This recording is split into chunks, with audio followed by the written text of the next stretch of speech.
पाकिस्तान में पेट्रोल और डीजल के प्राइस पूरे 22 रुपये की कटौती कर दी गई है पाकिस्तान की सरकार के द्वारा।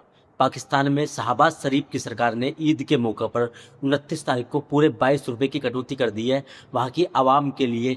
और ऐसे में उनके लिए काफ़ी खुशी का माहौल है, क्योंकि ईद के मौके पर 22 रुपये की कटौती करना बहुत ही बड़ी बात है, वो भी पेट्रोल डीजल के दाम में। जो और देशों में इसके रेट जो है लगातार बढ़ते जा रहे हैं, लेकिन पाकिस्तान एक ऐसा गरीब देश जिसकी आर्थिक अर्थव्यवस्था जो है काफ़ी कमज़ोर है, वो भी 22 रुपये उसने वहाँ पे ईद के मौके पर कम कर दिए, तो वहाँ की जनता काफ़ी खुश है। लेकिन उससे पहले पाकिस्तान के अंदर पेट्रोल का जो प्राइस था 414 रुपये भी पार कर गया था। ये भी आपको ध्यान देने वाली बात है, ऐसा नहीं कि 22 रुपये कम कर दिए। उससे पहले उन्होंने सबसे ज़्यादा महंगा पाकिस्तान के अंदर पेट्रोल था, 414 रुपये का जो प्राइस जो है हाइक कर गया था पेट्रोल का पाकिस्तान के अंदर। ऐसे में वहाँ की जनता ने जो माल ढुलाई वाले जो ट्रक वगैरह होते हैं या फिर जो ट्रांसपोर्टेशन की जो सुविधाएं होती है, जो एक जगह से दूसरी जगह पर माल की ढुलाई करते हैं, उन्होंने वहाँ पे उनको रोक करके धरना प्रदर्शन भी किया था। और पाकिस्तान की सरकार जो है चरमरा गई थी पूरी की पूरी, क्योंकि वहाँ की जो आम जनता थी वो बेबस हो चुकी थी अपनी बाइक के अंदर पेट्रोल न डलवाने के कारण।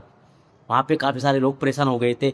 अब शहबाज शरीफ ने, क्योंकि कच्चा तेल जो पीछे से जो है काफ़ी सस्ता पहले से आ रखा है, तो वहाँ की जो शहबाज शरीफ की जो सरकार थी उसने सोचा कि ऐसे मौके पर जो है ईद के मौके पर इनको त्योहार का तो त्योहारी भी दे देंगे, साथ में 22 रुपये कम करने से वहाँ की जनता सरकार के हित में आ जाएगी। अब दोस्तों सवाल ये उठता है कि भारत के अंदर जब कच्चा तेल सस्ता हो रहा है तो भारत के अंदर ये पेट्रोल और डीजल के प्राइस को बढ़ रहे हैं। दिल्ली एनसीआर की बात करें तो 102 रुपये कुछ पैसे पेट्रोल का आज का प्राइस है, जो कि 15 मई से पहले 96 रुपये कुछ पैसे हुआ करता था।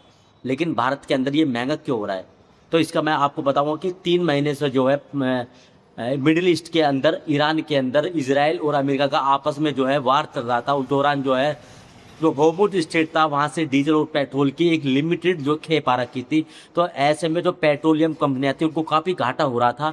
96 रुपये के ही वो मजबूर थे, 96 रुपये का भारत के अंदर आम लोगों को पेट्रोल देने के लिए। लेकिन उनकी मजबूरी ये थी कि भारत सरकार ने उनके ऊपर पेट्रोलियम कंपनी के ऊपर दबाव बनाया हुआ था कि आपको पेट्रोल डीजल का प्राइस जो बिल्कुल भी बढ़ाकर नहीं देना है। उसका रीजन था विधानसभा के चुनाव। असम में, पश्चिम बंगाल, केरल, तमिलनाडु, पांडिचेरी, इन सब में विधानसभा के चुनाव थे। तो ऐसे में अगर भारत सरकार पेट्रोल डीजल का प्राइस बढ़ा देती तो वहाँ की आम जनता, पूरे देश पे इसका इफेक्ट पड़ता और शायद चुनाव पे भी इसका असर पड़ता। इस वजह से भारत सरकार ने जो है पेट्रोल प्राइस का जो रेट था, पेट्रोल डीजल का जो रेट था, उसको जो पहले था वही रखा।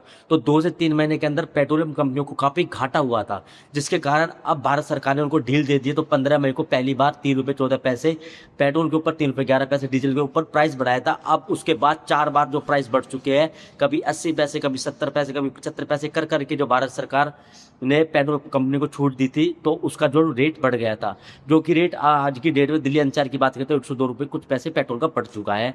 और ये आने वाले समय में तब तक चलेगा जब तक कि पेट्रोल कंपनियों को जो उनका घाटा हुआ था उसकी भरपाई नहीं होगी, तब तक ये रेट ऐसे ही रहेगा। हो सकता है इसका प्राइस और भी बढ़ सकता है।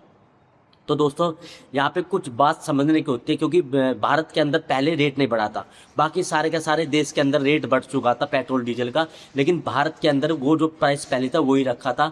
और अब जो है कंपनियों को, या एक अनुमान के अनुसार कंपनी को पूरे दिन में 1000 करोड़ रुपए का घाटा हो रखा था, जो पहले 96 रुपये कुछ पैसे पेट्रोल का प्राइस था उसके कारण। लेकिन जैसे इन्होंने रेट बढ़ाया तो अब 700 कुछ करोड़ रुपए का वो घटकर घाटा रह गया है। तो ऐसे में जब तक कंपनियां प्राइस बढ़ा के रखेगी, जब तक उनका घाटा कंप्लीट नहीं हो जाएगा, उसके बाद हो सकता है भारत के अंदर भी पेट्रोल डीजल का जो प्राइस है वो घट जाएगा। तो हमें अपनी आर्थिक चीज़ों को, कुछ ऐसी चीज़ों को सोच कर रखना पड़ता है हमारे देश को, जिससे कि जो है देश की स्थिति जो है नाजुक ना बढ़े, लोग पैनिक ना हो। इस वजह से धीरे धीरे करके पेट्रोल का जो प्राइस हो सकता है घटाया भी जा सकता है। बाकी दोस्तों आज की वीडियो में मैंने आपको बताया कि पेट्रोल डीजल का जो कारण क्या था पाकिस्तान में कम होने का और भारत में बढ़ने का, वो आपको मैंने बता दिया। आई होप आप पूरी की पूरी जो डिटेल में समझ गए होंगे दोस्तों। बाकी आपकी राय क्या है कमेंट बॉक्स में जरूर बताना दोस्तों। इस चैनल पर अगर आप नए हो, चैनल को सब्सक्राइब करना, क्योंकि मैं यहाँ पे न्यूज़, पॉलिटिक्स और लेटेस्ट अपडेट के साथ में न्यूज़ लेकर आता रहता हूँ। इस वीडियो को ज़्यादा से ज़्यादा लाइक करना, ज़्यादा से ज़्यादा चैनल को सब्सक्राइब करना। मिलते हैं किसी नेक्स्ट वीडियो में।